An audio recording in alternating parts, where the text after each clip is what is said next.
Assalamualaikum warahmatullahi wabarakatuh. Saya Rizky Ripanda dari kelas SI 2E. Di sini saya akan menjelaskan tentang memori.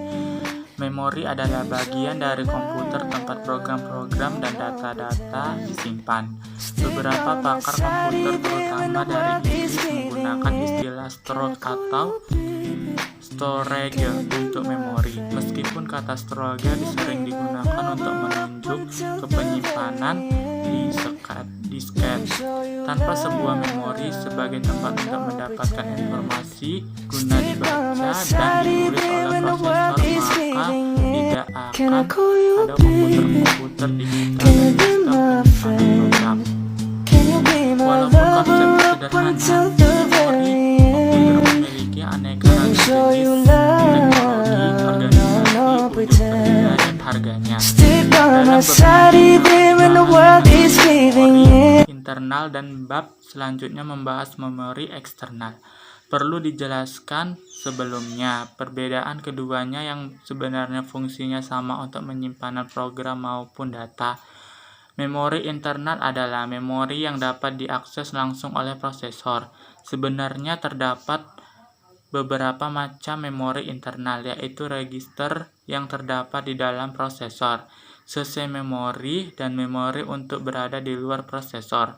Sedangkan memori eksternal adalah memori yang diakses prosesor melalui perintil I/O, seperti disket dan hard disk. Pertama, operasi sel memori. Elemen dasar memori adalah sel memori, walaupun digunakan sejumlah teknologi elektronik. Seluruh sel memori memiliki sifat-sifat tertentu. Pertama, sel memori memiliki kedua keadaan stabil atau semi-stabil yang dapat digunakan untuk merepresentasikan bilangan biner 1 sampai 0. Yang kedua, sel memori menyimpan kemampuan untuk ditulis atau sedikitnya 1 kali. Yang ketiga, sel memori mempunyai kemampuan untuk dibaca. Gambar 4.1 menjelaskan operasi sel memori. Umumnya sel memori mempunyai 3 terminal fungsi yang mampu membawa sinyal listrik. Terminal select berfungsi memiliki operasi tulis atau baca. Untuk penulisan, terminal lainnya menyediakan sinyal listrik yang menyediakan sel bernilai 1 sampai 0. Yang kedua, karakteristik sistem memori. Untuk mempelajari sistem memori secara keseluruhan, harus mengetahui karakteristik kuncinya. Karakteristik penting sistem memori disajikan dalam tabel 4.1 berikut. Karakteristik yang pertama, lokasi. Macam-macam atau keterangannya yaitu yang pertama CPU, kedua internal main, ketiga eksternal atau secondary. Yang kedua kapasitas. Kapasitas macam-macam keterangannya yaitu ukuran word, jumlah word. Karakteristik yang ketiga satuan transfer. Macam-macam keterangannya yang pertama word, block. Metode akses. Yang pertama sequential access, direct access, random access, associative access. Kinerja. Yang pertama access time, kedua fill time, ketiga transfer rate. Tipe fisik, yang pertama semikonduktor, yang kedua magnetik.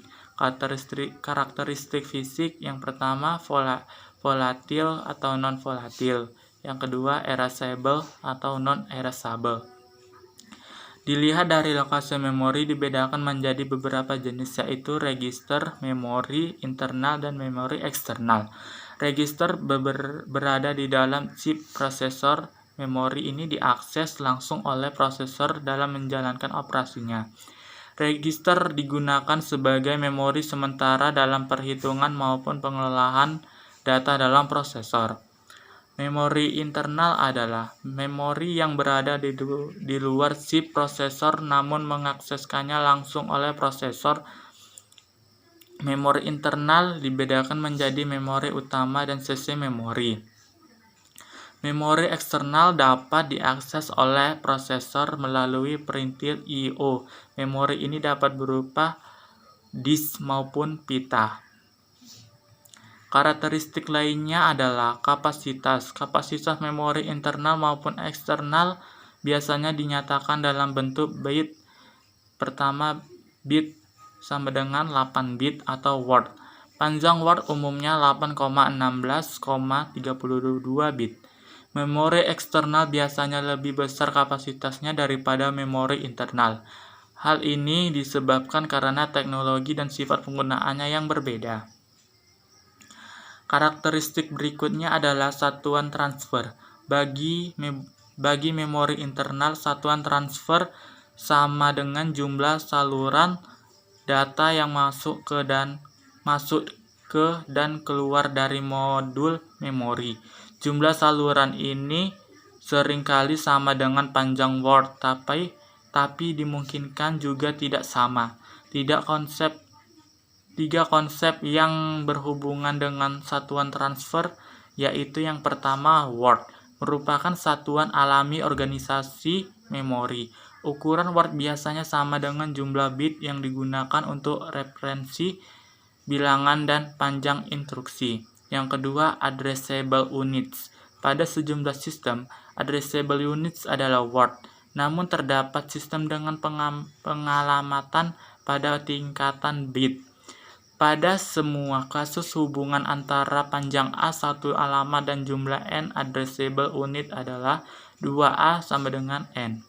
Yang ketiga, unit of transfer adalah jumlah bit yang dibaca atau dituliskan ke dalam memori pada satu unit.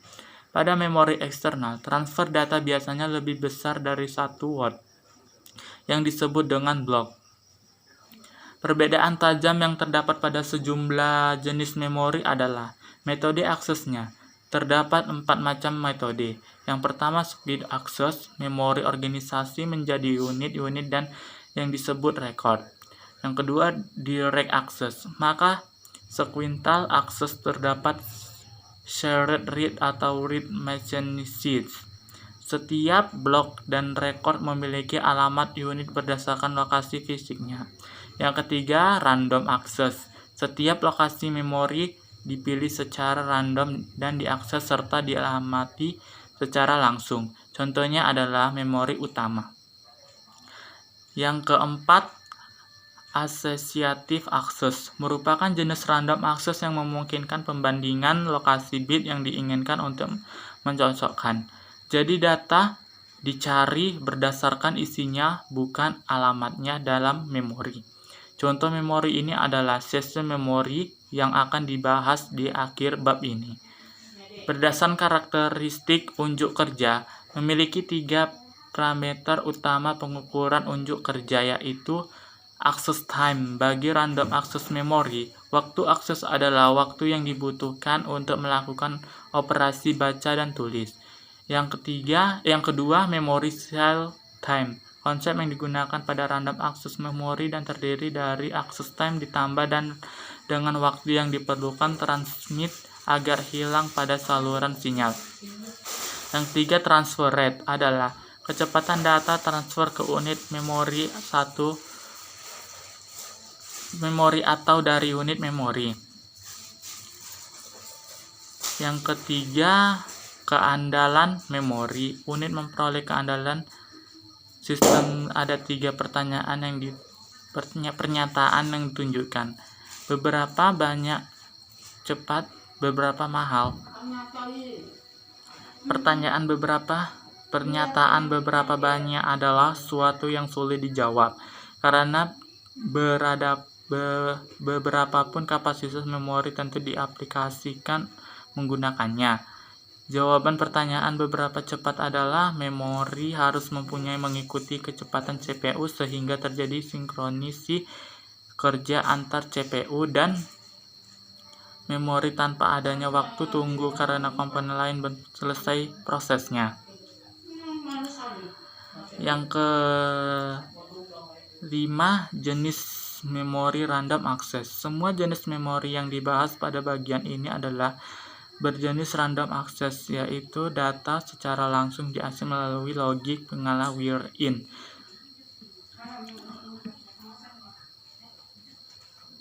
Yang kelima, pengamasan packing. Gambar 43A menunjukkan sebuah contoh kemasan EEPROM yang terdapat keping 8 bit yang diorganisasi sebagai 1M×8.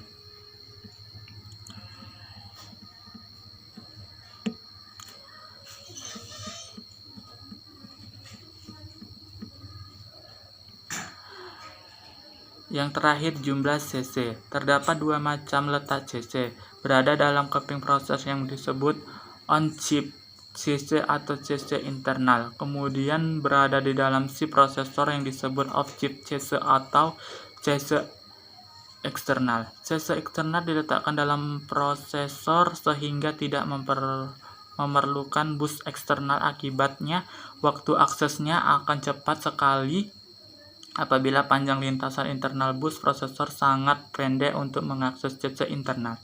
CC internal selanjutnya disebut CC tingkat 1 atau L1. CC eksternal berada di luar keping si prosesor yang diakses melalui bus eksternal. Pertanyaannya, apakah masih diperlukan CC eksternal apabila telah ada CC internal? Dari pengalaman masih diperlukan untuk mengantisipasi permintaan akses alamat yang belum tercakup dalam CC internal. CC eksternal selanjutnya disebut CC tingkat 2 atau L2. Selanjutnya yang terdapat perkembangan untuk memisah CC data dan CC instruksi yang disebut unified CC. Keuntungan unified CC adalah, yang pertama, unified CC memiliki hit rate yang tinggi karena telah dibedakan antara informasi data dan informasi instruksi.